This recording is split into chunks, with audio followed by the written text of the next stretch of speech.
Guys welcome to PM पाठशाला। Guys आज हम बात करने जा रहे हैं इकोनॉमी का पीटी 365 में जो हमारे के बारे में आज हम डिस्कशन करेंगे। इसमें हम सबसे पहले गाइस जानेंगे बेसिक चीज़ें बहुत ही, फिस्कल पॉलिसी क्या होती है और करंट अकाउंट डेफिसिट क्या है। ठीक है, तो फिस्कल पॉलिसी बेसिकली एक बनाई जाती है फाइनेंशियल मैनेजमेंट के लिए, और हमारे गवर्नमेंट फाइनेंसेस का क्या स्टेटस है इसके बारे में देखते हैं। सबसे पहले सीएडी क्या होता है। देखो, सीएडी का मतलब है कि export and import in goods and services और ट्रांसफ़र ऑफ पेमेंट। अगर आपने बैलेंस ऑफ पेमेंट मैक्रोइकॉनॉमिक्स में अंदर पढ़ा है तो करंट अकाउंट डेफिसिट कहाँ कहाँ रिकॉर्ड होता है, एक्सपोर्ट इम्पोर्ट में, गुड्स एंड सर्विसेज का, ट्रांसफ़र पेमेंट कितनी हुई है, ये सारी चीज़ें। तो बैलेंस ऑफ पेमेंट में दो तरह के अकाउंट होते हैं, करंट अकाउंट होता है, कैपिटल अकाउंट होता है। करंट अकाउंट में क्या क्या आता है, विजिबल आइटम्स होते हैं कि इनविजिबल आइटम्स होते हैं। विजिबल आइटम्स का मतलब क्या है, जो दिखते हैं, जो गुड्स है ना, जैसे क्रूड ऑयल है, कार्स है, मोबाइल्स है, तो यहाँ पर इंपोर्ट माइनस एक्सपोर्ट कर देते हैं हम, क्योंकि हम डेफिसिट में है ना, इसलिए। उसके बाद इनविजिबल में आओ तो सर्विसेज हैं, इनकम है, ट्रांसफर्स हैं, वो चीज़ें जो हमें दिखती नहीं है लेकिन हम फील कर सकते हैं, हम उसका एहसास कर सकते हैं। रेमिटेंसेस, इंटरेस्ट, गिफ्ट, ये सारे के सारे जो हमारे होते हैं वो इसके अंदर आते हैं। कैपिटल अकाउंट पे हमारे पास क्या क्या होता है, इन्वेस्टमेंट है, एफडीआई, एफआईआई है, लोन है, गवर्नमेंट एक्सटर्नल कमर्शियल बोरोइंग्स हैं, बैंक अकाउंट है, एनआरआई का, ये सारे। अब की फैक्ट जानते हैं इंडिया का क्या स्टेटस है करंट अकाउंट डेफिसिट को लेकर। देखो, हम ना ट्रेड डेफिसिट में तो हम बहुत ज़्यादा फंसे हुए हैं। यूएस डॉलर 192 बिलियन का हमारे पास इतना ज़्यादा करंट हमारा अकाउंट डेफिसिट इसी वजह से है क्योंकि हमने बहुत ज़्यादा ट्रेड डेफिसिट किया हुआ है। ठीक है, तो करंट अकाउंट डेफिसिट की सबसे बड़ी वजह क्या होती है, क्योंकि हमने ट्रेड में डेफिसिट करा हुआ है। हम इम्पोर्ट ज़्यादा करते हैं, एक्सपोर्ट कम करते हैं। इंडिया का ट्रेड सरप्लस इन सर्विसेज देखा गया है, गुड्स में हमारा ट्रेड डेफिसिट है, सर्विसेज में हमारा ट्रेड सरप्लस है। ठीक है, इंडिया लार्जेस्ट रेसिपेंट है रेमिटेंसेस का। फ्यू क्वार्टर्स, आइसोलेटेड क्वार्टर्स हैं हमारे करंट अकाउंट सरप्लस से, उसको भी रिकॉर्ड किया गया है। अब जानने की कोशिश करते हैं सीएडी यानी कि करंट अकाउंट डेफिसिट का इम्पैक्ट, कॉज एफर्ट रिलेशनशिप क्या होता है। देखो, रीजंस क्या हैं कैड के और थ्रेट क्या है। सबसे पहले थ्रेट क्या होते हैं करंट अकाउंट डेफिसिट को, अगर ना बहुत ज़्यादा जो फॉरेन इंस्टीट्यूशनल इन्वेस्टर्स हैं ना अपना पैसा निकाल के ले जाए हमारी कंट्री से, या एक्सचेंज रेट डायनेमिक्स में फ्लक्चुएशंस आ जाए, या इन्फ्लेशनरी कंसर्न्स, महंगाई बहुत बढ़ जाए, या इम्बैलेंस हो जाए, बीओपी में क्राइसिस आ जाए, तो फिर ये सारी चीज़ें क्या होती हैं, करंट अकाउंट डेफिसिट के लिए थ्रेट होती हैं। अब रीजंस क्या है, तो देखो, अगर हमारा कंज्यूमर स्पेंडिंग डिमांड बहुत ज़्यादा इंक्रीज़ हो जाए तब करंट अकाउंट डेफिसिट होता है। अगर एनर्जी का इंपोर्ट हम बहुत ज़्यादा करने लग जाएँ तब ऐसा होता है। अनकॉम्पिटिटिव एक्सपोर्ट होने लग जाए, राइज होने लग जाए कमोडिटी प्राइसेस में, तो हमें एक्शन की किन किन एक्शंस की ज़रूरत है। पहला एक्शन की ज़रूरत है कि हमें डोमेस्टिक प्रोडक्शन को बढ़ाना होगा, हमें नॉन एसेंशियल इंपोर्ट्स को कर्ब करना होगा, गेन करना होगा कस्टमर का, इन्वेस्टर का कॉन्फिडेंस, और फिस्कल कंसोलिडेशन पाथ को हमेशा अडॉप्ट करना होगा, तब जाके हम इससे बाहर आ पाएंगे। ठीक है, समझ गए मोटा मोटा सारा क्या होता है। अब स्टेट फाइनेंसेस को कैसे स्ट्रेंथन करना है, तो सबसे पहले हमें सोर्सेस पता होने चाहिए ना, कि सोर्सेस क्या हैं स्टेट फाइनेंसेस को, स्टेट रेवेन्यूज़ को सोर्सेस क्या होते हैं। सबसे पहला हमारा जो सोर्स होता है वो होता है टैक्स रेवेन्यू, सेकंड होता है नॉन टैक्स रेवेन्यू, थर्ड होता है grants from union government. Tax revenue कहाँ से आता है, स्टेट का अपना tax revenue, tax devolution from centre, तो जो हम इनकम टैक्स से मिलता है या प्रॉपर्टी से या कमोडिटीज़ पे जो टैक्सेस मिलते हैं वो सारे के सारे हमारे टैक्स रेवेन्यू का स्टेट से आता है। दूसरा नॉन टैक्स रेवेन्यू में क्या है, डिविडेंड एंड प्रॉफिट जो आपके पीएससी फीस वगैरह से निकलता है। ग्रांट्स कहाँ से आता है, डिजास्टर रिलीफ ग्रांट है, ग्रांट लोकल बॉडीज से, ये सारा का सारा। तो इस बार ये न्यूज़ में क्यों था, क्योंकि गवर्नमेंट ने रेस किया अलार्म कि भाई बहुत ज़्यादा डेट बर्डन हो रहा है, फिजिकल सिचुएशन बहुत डिटोरिएट होती जा रही है, हम बहुत ज़्यादा एक्सेसिव डोलिंग कर रहे हैं, फ्री बाइस बहुत बांट रहे हैं हम। फ्री बाइस का मतलब समझते हो आप क्या होता है, कि आपने मुफ्त पानी दे दिया, मुफ्त बिजली दे रहे हो आप। तो ये सबसे क्या होता है, गवर्नमेंट के ऊपर बर्डन बढ़ता है कि घटता है, बढ़ेगा ना। तो अब इसमें एक टर्म है कंटिंजेंट लाइबिलिटीज़, क्या होती है, वो गारंटीज़ हैं, वो लाइबिलिटी है जब आप कोई बॉरोवर जो है डिफ़ॉल्ट कर जाए या अपनी गारंटी को एक्सटेंड कराने लग जाए, उसको कहते हैं कंटिंजेंट लाइबिलिटी। की सिचुएशन में, इमरजेंसी सिचुएशन में ऐसा कुछ लाइबिलिटी क्रिएट हो जाना। स्टेट फाइनेंसेस में आपको दो तरह के टैक्सेस मैंने समझाई दी हैं, इसमें आपको आर्टिकल ज़रूर याद रखने हैं, आर्टिकल 275 और article 282। Post devolution revenue deficit जो है आपका union to state government under article 275, जो ये कहता है जो गैप है ना रेवेन्यू अकाउंट स्टेट्स का पोस्ट डिवोल्यूशन, उस गैप के बारे में बताता है। डिस्क्रिशनरी ग्रांट के बारे में आर्टिकल 282 में लिखा हुआ है। तो आर्टिकल देखो अगेन बड़े इंपॉर्टेंट है, याद रखने हैं। अब अगर समझो स्टेट का फिनेंस अगर अच्छा नहीं चलेगा तो उसका नेगेटिव इम्पैक्ट क्या पड़ता है। सबसे बड़ा इम्पैक्ट क्या पड़ेगा, आपके रेवेन्यू, फिजिकल प्राइमरी डेफिसिट बढ़ेगा। इसका मतलब क्या होगा, आपको बहुत ज़्यादा बोरोइंग करनी पड़ेगी। अगर आपका इंडेटनेस ऑफ स्टेट इंक्रीज़ करेगा तो इससे हमारा आपका स्टेट एक्सपेंडिचर लीड रिड्यूस हो जाएगा। फिर reduce economic growth and job creation as state spend more than centre. फिर स्ट्रक्चरल इम्बैलेंसेस हो जाएंगे, डिस्पैरिटी क्रिएट होने लग जाएगी। तो सारे के सारे ना नेगेटिव इम्पैक्ट्स पड़ते हैं हमारे पुअर स्टेट फिनेंसेस पर। अब कौन कौन से ऐसे इनिशिएटिव लिए जाएं टू सपोर्ट स्टेट फिनेंसेस? तो पहला आपका तरीका है कि बोरोइंग लिमिट को रिड्यूस करना होगा, यानी कि जो आपके 5% ग्रॉस जो स्टेट आपका डोमेस्टिक प्रोडक्ट है वो आपका ड्यूरिंग कोविड-19 इतना था 3.5%, तो आपका बोरोइंग लिमिट को रिड्यूस करो आप। ऑफ बजट बोरोइंग इंक्लूजन जो है उसका ज़रूरत है वो करो आप। लोअर करो अपने ways and means of advances जो आप लेते रहते हो आरबीआई से। Maximum number of draft facility जो आपके लिए है 36 डेज इन क्वार्टर और 50 days by RBI. Special assistance रखो, कैपिटल इन्वेस्टमेंट, ये सारी चीज़ें आपको करनी पड़ेंगी ताकि स्टेट को इतने सारे तरीके से इनको सपोर्ट दिया जा रहा है स्टेट फाइनेंसेस को। अब इसमें आपने एक टर्म पढ़ा वेज एंड मीन्स एडवांसेस के बारे में। देखो इसको ना इंट्रोड्यूस किया गया था 1997 में। ये टेम्प्रेरी एडवांस होती है। कौन देती है? आरबीआई देती है। किससे देकर? टू सेंटर एंड स्टेट्स, ताकि वो मिसमैच जो भी उनके रिसीट एंड पेमेंट में आ रही है उसको ठीक कर लें। ठीक है, ऐसे एडवांसेस इसको रीपेबल होते हैं 3 महीने में। जब आपने डेट लिया ना, एडवांस लिया ना आपने, उसको 3 महीने में रीपे भी करना है। इंटरेस्ट भी चार्ज किया जाता है, जो भी एग्जिस्टिंग रेपो रेट होगा उससे इंटरेस्ट भी चार्ज किया जाएगा। ऐसे फ्री में नहीं बटता। WMA is not the part of, लेकिन ध्यान रखना WMA इज़ नॉट द, देखो इससे रिलेटेड क्वेश्चन आ सकता है आपके पेपर में और आया भी हुआ है, तो थोड़ा ना ध्यान से पूरा लगा के काम करना है। WMA is not the part of fiscal responsibility and budget management act. क्यों? They get paid within the year itself. 2 तरह के होते हैं, स्पेशल ड्राइंग फैसिलिटी, ये सारी चीज़ें। नेक्स्ट हमारा आता है states fiscal responsibility and budget management के बारे में। Fiscal responsibility and budget management act है, FRBM एक्ट 2003 है। न्यूज़ में क्यों रहा ये? मिनिस्ट्री ऑफ फाइनेंस ने इन्फॉर्म किया स्टेट्स को डैट जो भी बोरोइंग स्टेट ओन कंपनीज लेती हैं स्पेशल पर्पस व्हीकल्स के लिए, एजेंसीज के लिए borrow from the market will be considered under state FRBM limit. अब FRBM एक्ट का पर्पस समझ लो क्या है। मुद्दा आप सब कुछ रटो मत, जो ज़रूरी है वो वीडियो के माध्यम से दिया जा रहा है, उतना कर जाओ, बेस्ट रहेगा। ठीक है, अब देखो इसका पर्पस क्या है? फाइनेंशियल डिसिप्लिन इंट्रोड्यूस करना, इस्टेब्लिश करना, इंडिया के फिस्कल मैनेजमेंट को और स्ट्रॉन्ग करना, ट्रांसपेरेंट बनाना। ठीक है, इसीलिए हम क्या करते हैं, टारगेट सेट करते हैं कि भाई गवर्नमेंट का फिस्कल डेफिसिट इतना कम हो जाना चाहिए, रेवेन्यू डेफिसिट इतना कम हो जाना चाहिए, डेट टू GDP रेशो इतनी कम हो जानी चाहिए, like that. Long term objective क्या है हमारा? कि हमें फिस्कल स्टेबिलिटी को अचीव करना है and to give the RBI flexibility to deal with inflation in India. जितने भी स्टेट्स हैं enacted their FRBM act, documents mandated by FRBM act, जिसमें fiscal policy, strategy, macroeconomic framework, medium term expenditure framework, ये सारा। इसके कुछ target भी हैं जो एनके सिंह कमेटी के द्वारा दिए गए, जैसे फिस्कल डेफिसिट 2.5% ऑफ GDP इतना हो जाए, RD में 0.8% हो जाए, 60%। ऐसे ऐसे टारगेट्स यहाँ पर दिए गए हैं ताकि हम इस टारगेट पर चलकर अचीव क्या कर पाएँ? Fiscal consolidation. ठीक है, अब इसमें ना आर्टिकल्स कुछ हैं वो आपको ज़रूर पता होने चाहिए। ऐसे आर्टिकल 293 जो 3 क्लॉज है उसमें रेवेन्यू डेफिसिट, फिस्कल डेफिसिट, सारी बोरोइंग जो है, need of the consent of the union government, उसके बारे में लिखा हुआ है। रेवेन्यू डेफिसिट मुद्दा समझ लो क्या होता है, एक्चुअल जो अमाउंट ऑफ रेवेन्यू आपने कमाया और कितना आपने उड़ा दिया एक्सपेंडिचर फॉर्म में। ठीक है, उसी को डेफिसिट कहते हैं। 293 का क्लॉज है, तो ये आपको मैंने बता ही दिया है। अब हम चलते हैं म्यूनिसिपल फाइनेंसिंग के बारे में। तो देखो 3 टायर्स ऑफ गवर्नमेंट हम सभी जानते हैं, सेंट्रल गवर्नमेंट, स्टेट गवर्नमेंट और लोकल गवर्नमेंट है। लोकल गवर्नमेंट में 2 तरह की गवर्नमेंट आती है, एक अर्बन लोकल गवर्नमेंट, एक पंचायती राज इंस्टीट्यूशंस। ठीक है, सबके कैसे कैसे काम है, किसका क्या क्या पर्पस है, कैसा कैसा स्ट्रक्चर है, बहुत सुंदर डायग्राम से बनाया गया है। आप इसी डायग्राम में ज़्यादा फोकस डायग्राम्स में करो, रट लो डायग्राम सारे के सारे, बहुत आसान होगा आपके लिए डील कर पाना। सेंट्रल गवर्नमेंट का काम क्या होता है? टैक्स डिवॉल्यूशन पे ले जाना, pixel finance commission, local government grants, finance commission, other grant, scheme related grant, ये सारा का सारा काम सेंट्रल गवर्नमेंट का होता है। स्टेट का काम क्या है? टोल टैक्सेस कलेक्ट करना, ऐसे पैसा लाना, ग्रांट एंड लोन से पैसा इनको मिलता है। लोकल गवर्नमेंट का क्या है? Grants and loan, financial intermediaries, donors, है ना, टैक्स एंड लैंड टैक्स, ये सारा इंटरनल सोर्स है, एक्सटर्नल सोर्स है, इस तरह से इनको पैसे बटे हुए हैं, इस तरह से मिलते हैं। 74th अमेंडमेंट आई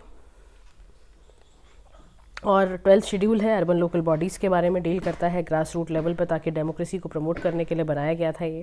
तो इसी में एक आपका municipal finance list he does not provide the corresponding list constitution, तो फिर स्टेट के डिस्क्रिप्शन पे इसको छोड़ा गया है। इसीलिए लोकल बॉडीज़ आपको पता है परेशान भी रहती हैं, फंडिंग की वहाँ पे दिक्कत बनी रहती है, बिकॉज इतना माइन्यूटली सारी चीज़ों को ना अभी लिखा नहीं गया कॉन्स्टिट्यूशन में। जब तक लिखेंगे नहीं, लिखा हुआ चीज़ों को पहले फॉलो कर लें, बहुत बड़ी बात है। क्या नेक्स्ट पैसा टैक्सेशन के बारे में बात करते हैं। GST आप सभी जानते हैं, गुड्स एंड सर्विसेज टैक्स होता है। ये एक comprehensive multi stage destination based single domestic टेस्ट है जो आपके consumption of goods and services पे लगाया जाता है। GST के बारे में अगर आप जानोगे तो ऐसा तो नहीं था कि देखो कोई भी चीज़ ना हवा में उड़ के नहीं आ जाती है, सब कुछ पीछे से बैकअप चल रहा होता है। कैलकर टास्क फोर्स था 2003 में, पहली बार GST का डिस्कशन वहीं पर हुआ।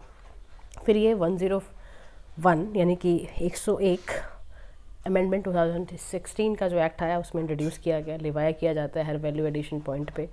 कंपोनेंट जीएसटी के क्या होते हैं? Central GST, state GST, UT GST और इंटीग्रेटेड जीएसटी। ठीक है, ये 4 कॉम्पोनेंट्स हैं।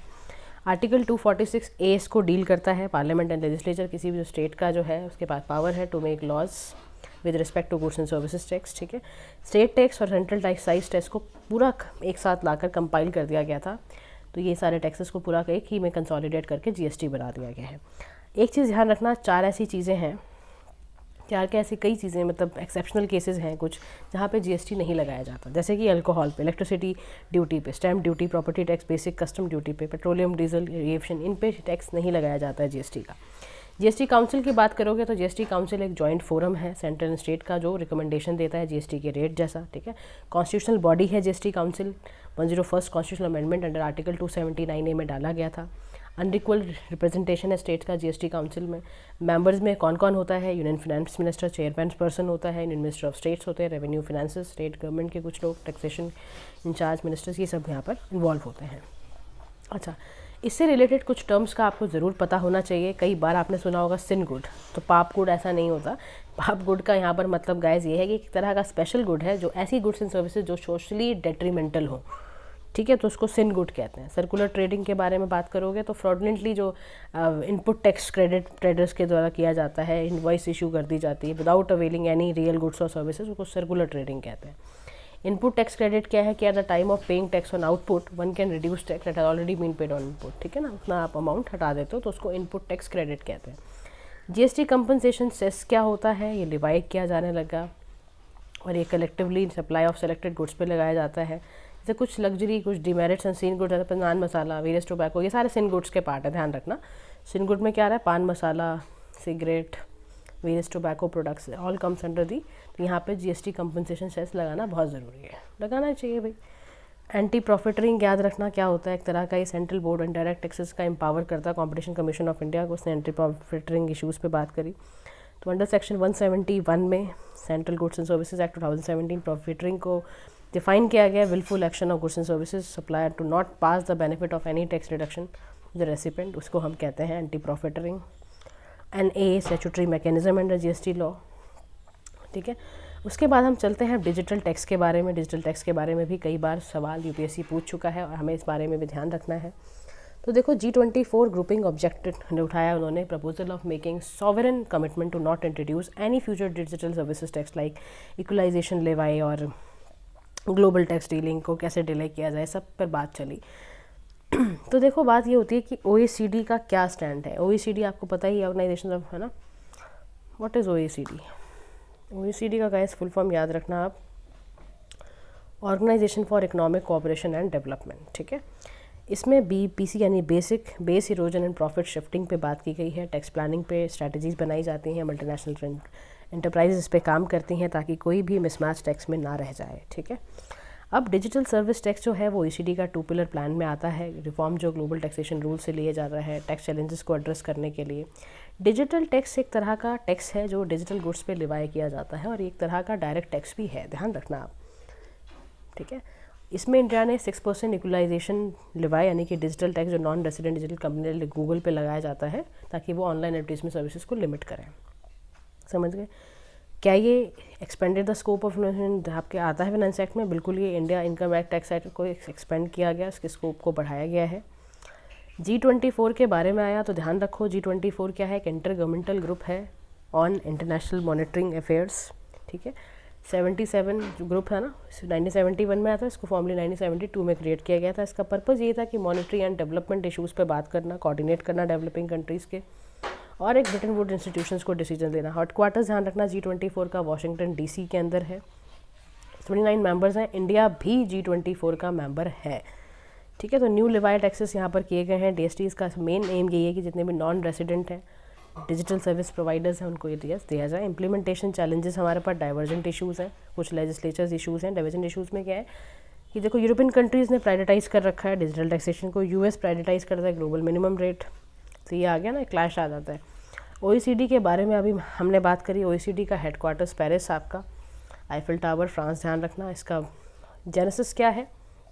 इंटरनेशनल ऑर्गेनाइजेशन है और 1961 में आई। पहले OEC था, 1948 में वो आया था, मार्शल प्लान यूरोपियन रिकन्स्ट्रक्शन के लिए बनाया गया था। इसका मेजर एम यही था, याद रखना इंडिया इसका मेंबर नहीं है, और इसका मोटो यही है, better policies for better life. ये नेशंस के साथ काम करता है, common economic social and environmental challenges पे बात करता है। फ्लैगशिप पब्लिकेशन इंडाइसेस भी कुछ ये निकालता है, इसकी कुछ इंडेक्स भी निकाले जाते हैं। OECD बेटर लाइफ इंडेक्स ये निकालता है, इंटरनेशनल माइग्रेशन आउटलुक भी OECD ही निकालता है। ठीक है, now let's move to the next new, that is taxation of virtual digital assets के बारे में बात करते हैं। CBDT यानी कि central board of direct taxes ने अमेंड किया इनकम टैक्स के रूल को, ताकि स्पेसिफाई हो जाए कि भाई क्या क्या कंप्लाइंसेस हैं नए TDS प्रोविजंस को लेके। VDA क्या होता है बेसिकली बताओ। वर्चुअल डिजिटल एसेट जो होता है गाइज, उसका मतलब होता है कि भाई कोई भी इंफॉर्मेशन या हाईली रिस्की एसेट आप कह सकते हो, लार्जली अनरेगुलेटेड रह जाता है, तो थ्रेट है ना एक तरह से। देखो फाइनेंशियल स्टेबिलिटी के लिए, रिस्क ऑफ डॉलराइजेशन के लिए, तो फिनेंस बिल ने डिफ़ाइन किया VDA को, वर्चुअल डिजिटल एसेट को, कि कोई भी इंफॉर्मेशन कोड जो टोकन जनरेट क्रिप्टोग्राफिक मीन्स के थ्रू हो रहा है, which can be transfer stored, या हम उसको ट्रेड इलेक्ट्रॉनिकली अगर कर सकते हैं तो वो comes under VDA। Digital representation है वैल्यू की, क्रिप्टो करेंसीज के थ्रू, NFTs के थ्रू, डीमेटलाइज शेयर्स के थ्रू से किया जा सकता है। डी-डॉलराइजेशन का प्रोसेस याद रखना, एक ऐसा मूव जहां हम डॉलर डोमिनेंट वर्ल्ड से उठकर एक ऐसा नेशन जो अपने US ट्रेजरी को सेल करे to hold reserve in other currency या गोल्ड में, and seek to use their own currency for transaction between their important trade partners, तो उसी को कहते हैं डी-डॉलराइजेशन करना। ठीक है, in order to counter the US supreme power. अच्छा, इसमें टैक्सेशंस वगैरह कैसे होते हैं ये सब आप, फ्लैट रेट है इसका 30% का, बाय कंज्यूमर प्रोटेक्शन एक्ट 2019 इस पर लगाया गया है। नॉन टैक्स रेवेन्यू के बारे में बात कर लेते हैं।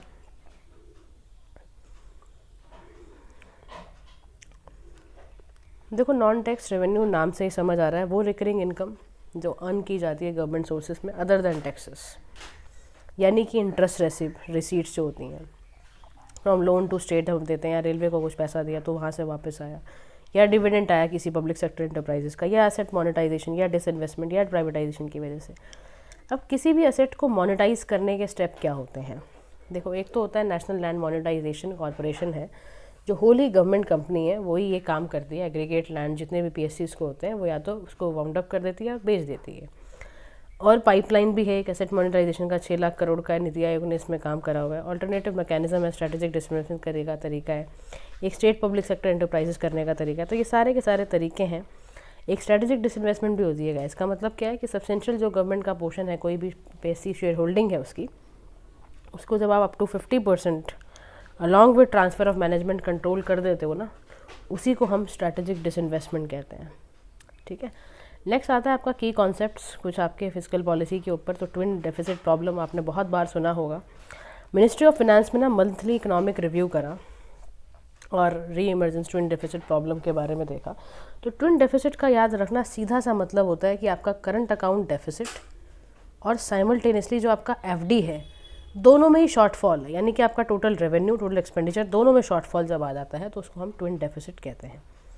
ठीक है जी, चलो आगे है बात सिंगल नोडल डैशबोर्ड जो एजेंसी का होता है, वो क्या होता है? एक तरह का पब्लिक फाइनेंस मैनेजमेंट सिस्टम का होता है। मिनिस्ट्री ऑफ फाइनेंस इसको लॉन्च करती है to ensure effective leveraging of technology in public finance. Status क्या है रिपोर्ट का on India's external debt? Release कौन करता है? Department of economic affairs. External debt क्या है? मनी जो आप आउटसाइड कंट्री से बोरो कर लेते हो, ठीक है, उसी को कहते हैं। टॉबिन टैक्स क्या है? On a spot currency conversion है। इनका इंटेंशन क्या है? डिसइन्वेंटाइज करना शॉर्ट टर्म करेंसी स्पेकुलेशन को। विंडफॉल टैक्स क्या है?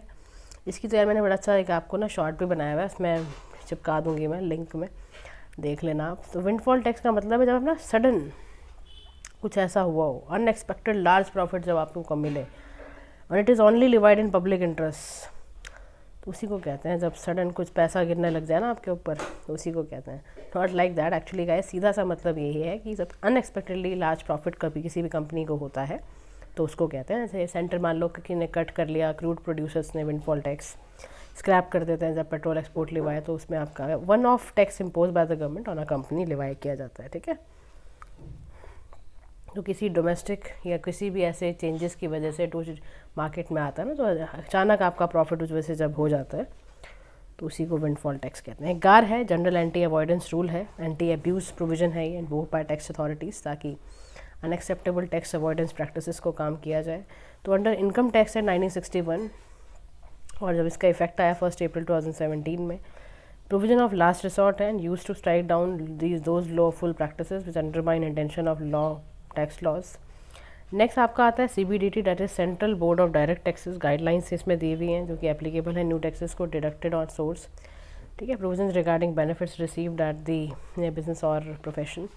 तो कॉम्पोजिशन क्या टैक्स प्रोफाइल का वो दिया हुआ है यहाँ पर। सबसे ज़्यादा पैसा तुम्हें पता है कहाँ से मिलता है? हमें GST से मिलता है। Central board of direct taxes ने बताया कॉर्पोरेट इनकम से, उसके बाद provincial income and like this. उसके बाद DTA है, डबल टैक्सेशन अवॉइडेंस एग्रीमेंट है। इसको income tax appellate authority rule करता है दैट इंडिया इसका जो भी पेमेंट आयरलैंड में जा रहा है was not royalty, therefore it's not subjected to withholding tax. Royalty refers to ऐसा पेमेंट जो कि किसी ओनर को असेट या प्रॉपर्टी यूसेज के लिए दिया जाए, तो उसको हम क्या कहते हैं? Royalty. Resident but not only resident, ये क्लास है रेसिडेंट स्टेटस के under the income tax law. इसमें प्रोविजंस होते हैं कि अगर ये आप फुलफिल कर रहे हो तो आप इस चीज़ के लिए एप्लीकेबल होता है आपके ऊपर। तो guys this is all about today's video, just revise it. Banking asset quality and restructuring will do in the next video. Thank you so much.